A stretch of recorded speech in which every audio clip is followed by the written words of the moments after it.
नमो नमः। संस्कृत पाठशालायां सर्वेषामस्तु स्वागतम्। अहमस्मि नारायण दत्तमिश्रः। संस्कृत पाठशाला में हम इन दिनों चर्चा कर रहे हैं शब्दों के शुद्ध उच्चारण और शुद्ध लेखन के बारे में। आज शुद्धता और अशुद्धता के बीच भेद बताने वाली संस्कृत पाठशाला की कक्षा में बात द और ध इन दो अक्षरों से संयुक्त कुछ शब्दों के शुद्ध लेखन और उच्चारण की। हम देखते हैं कि द और ध इन दो अक्षरों से संयुक्त संस्कृत के मूल शब्दों को कम से कम हम शुद्ध बोल तो देते हैं, पर लेखन में कई बार अशुद्धि दिख जाया करती है। और यह अशुद्धि लेखनगत और प्रादेशिक व्यवहार के होने के अतिरिक्त टंकण से जुड़ी प्रविधि की विषमता के साथ भी दृष्टिगत होती है। ऐसे में बहुधा यह होता है कि उस लेखन को ही आधार बनाकर शब्दों के शुद्ध प्रयोक्ता भी संदेह में आ जाते हैं और फिर न केवल लेखन में ही बल्कि उच्चारण या वाचन में भी अशुद्धि आ जाती है। अस्तु, तो हम इन्हीं अशुद्धियों की ओर आप सभी का ध्यान कर रहे हैं आकृष्ट, क्योंकि संस्कृत भाषा सीखने के क्रम में यदि आप सर्वप्रथम शब्दों की शुद्धता के ज्ञान से स्वयं को जोड़ लें, तब ही अत्यंत परिष्कृत, तार्किक और वैज्ञानिक संस्कृत भाषा को कहीं अधिक सरलता से आप आत्मसात कर सकेंगे। तो आइए इस क्रम में आज हम द और ध इन दो अक्षरों से जुड़े शब्दों को आपके समक्ष रखते हैं। द और ध इन दो अक्षरों से जुड़े शब्दों के उदाहरण के क्रम में हम पहला शब्द ले रहे हैं शुद्ध। लेखन में यदि द और ध के संयोग में जब हम अपनी अनवधानता या टंकण से जुड़ी प्रविधिगत समस्या के कारण क्रम परिवर्तन कर दें, अर्थात ध को पहले और द को बाद में व्यवहारित समझने लगें, तब हम शुद्ध को शुद्ध लिख और बोल जाते हैं, जो कि होता है अशुद्ध। शुद्ध तो द और ध इस क्रम से जुड़ा शुद्ध शब्द ही है। इसी क्रम में दूसरा उदाहरण है प्रसिद्ध।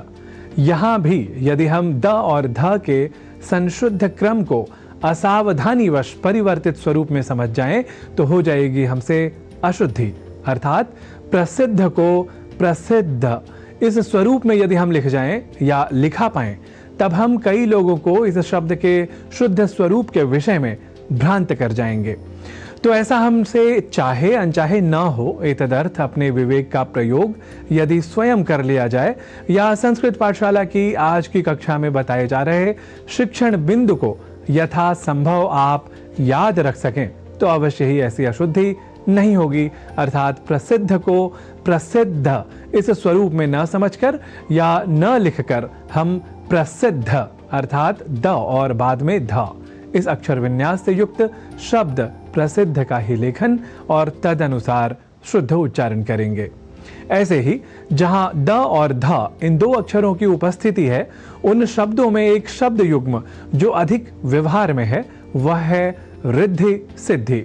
यहां भी हम में से कई द और ध के सर्वथा शुद्ध अक्षर विन्यास को अनवधानतावश, या हमने आपको पहले ही बताया कि टंकण से जुड़ी प्रविधि के अशुद्ध प्रयोग के कारण परिवर्तित कर जाया करते हैं, अर्थात ध को पहले और द को बाद में समझकर लिख और बोल भी जाया करते हैं।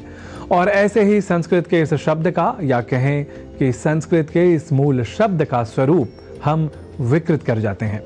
तो हम ऐसा न करें, अर्थात यहाँ रिद्धि सिद्धि को रिद्धि सिद्धि ऐसा न लिखें और न ही बोलें, बल्कि हमें इसका शुद्ध स्वरूप अर्थात रिद्धि सिद्धि यह रहे याद, तो हम कर सकेंगे संस्कृत के संस्कृतत्व की सुरक्षा और संरक्षा।